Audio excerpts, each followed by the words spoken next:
Welcome to the podcast about investing in startups, where existing investors can learn how to get the best deal possible.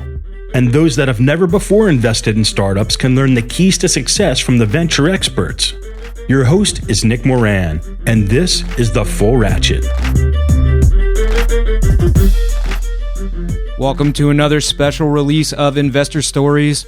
On this installment, the experts discuss a startup that they did not invest in, why they passed, and if there was a key learning that now informs their approach. Here's the segment called Why I Passed.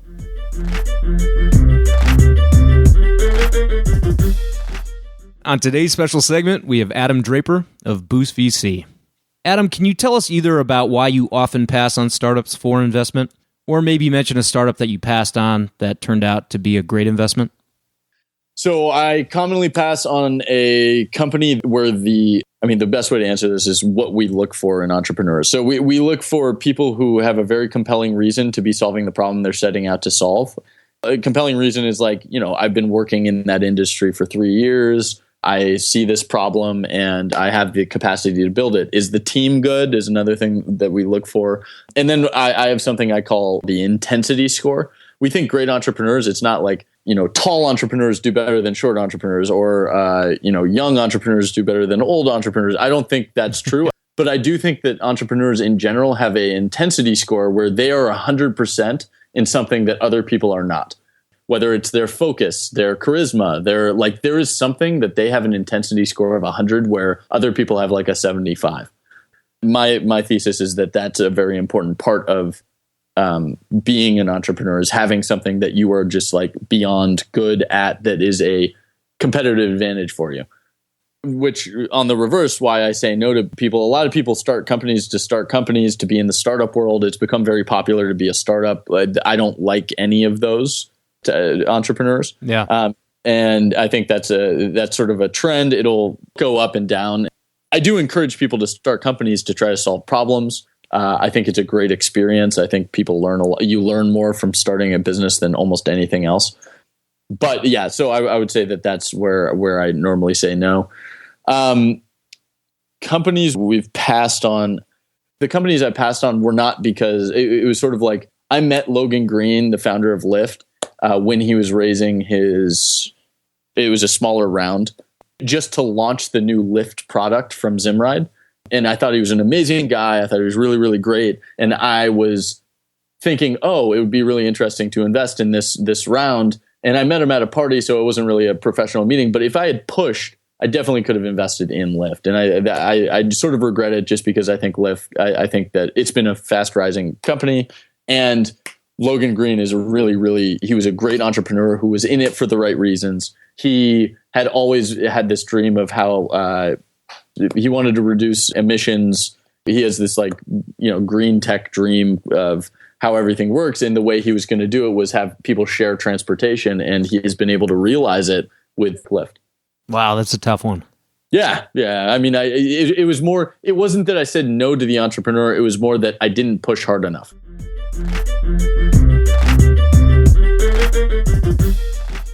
On today's special segment, we have Chris Farmer of Signal Fire. Chris, can you tell us a story about a startup that you passed on, why you passed, and how the situation played out? Oh, God, there's so many of these. I passed on Lyft that used to be called Relay Rides and just loved the founders, but just wasn't a believer in the original model, which obviously they sold off and then focused on the peer-to-peer car sharing side of things. I think it's a humbling business to be in venture capital and trying to anticipate all the twists and turns that a company can make. But if I were to look back, and that's just one of many, many examples of mistakes that I made along the way, or decisions I make that I wish I could reverse. But, I think ultimately you want to take large, interesting markets and great people. And that is the huge focus of our investing, and not focus too much on what's there right now. It's obviously a delicate balance, and focus a lot on people that are heat-seeking missiles that will just continue to evolve and iterate and reinvent until they create something great.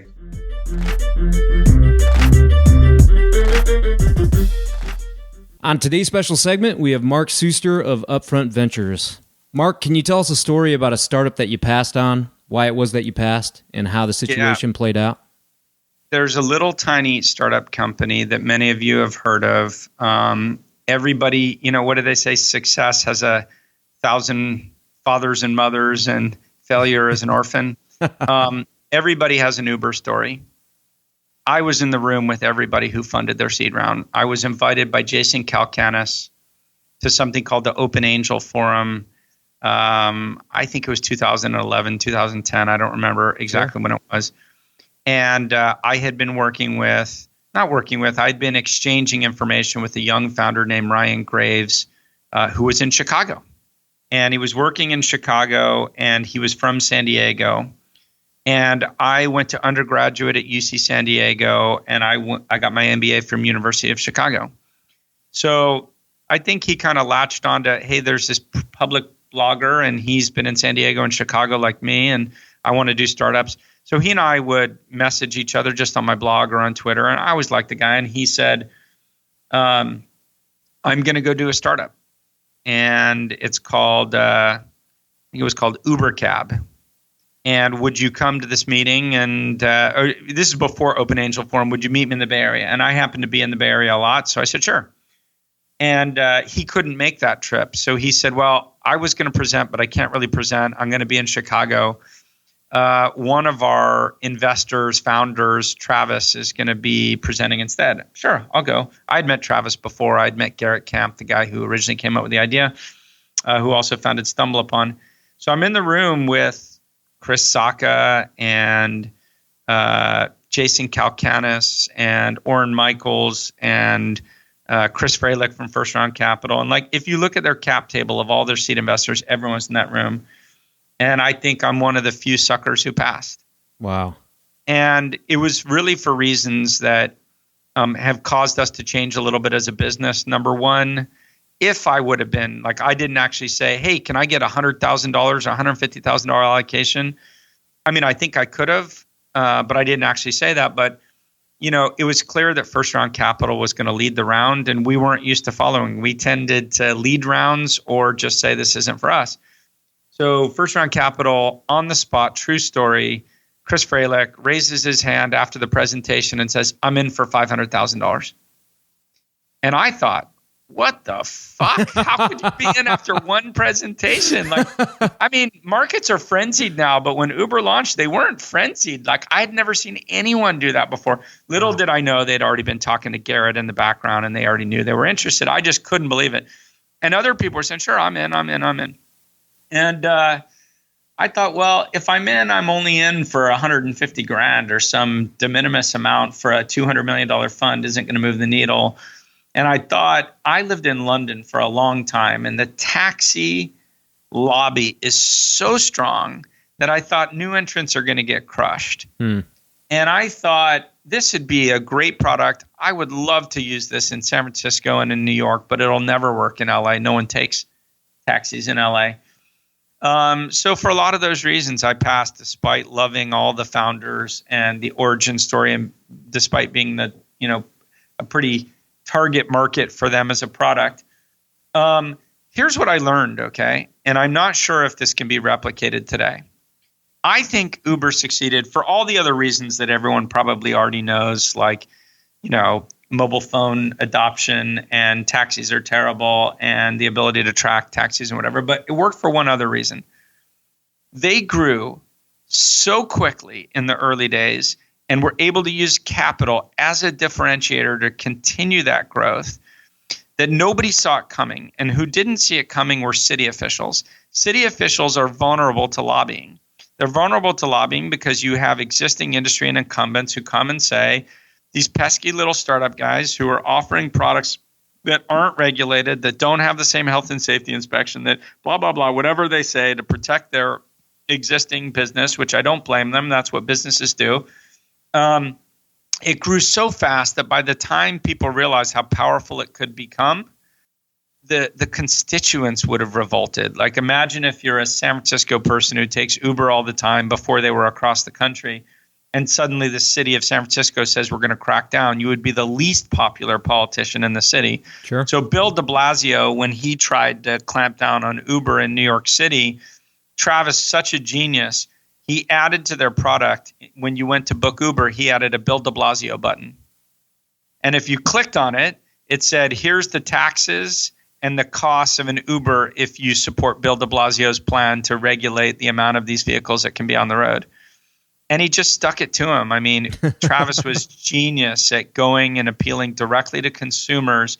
And if you do that and you grow hyper fast, it makes it hard for the politicians to react, where I could give you many stories where I've seen great businesses that bring price transparency and lower cost to consumers get killed by industry players because they go and they lobby the state's attorney general and crack down on innovation because innovation means disrupting their business.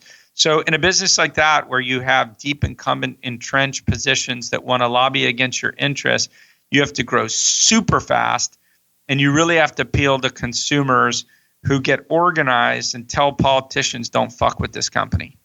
Mm-hmm. I think I always have long answers to short questions. I apologize. No, it's great. I mean, hearing the background in the story is amazing, especially on a big miss like that. I bet that one hurts. The biggest. My wife always likes to tell people I passed on the Beatles.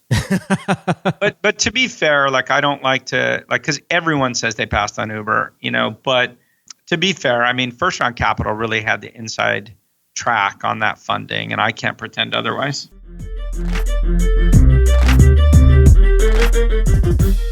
That will conclude this installment of Investor Stories. If you're enjoying the program and would like to see it continue, take a moment and leave a 5-star review in iTunes.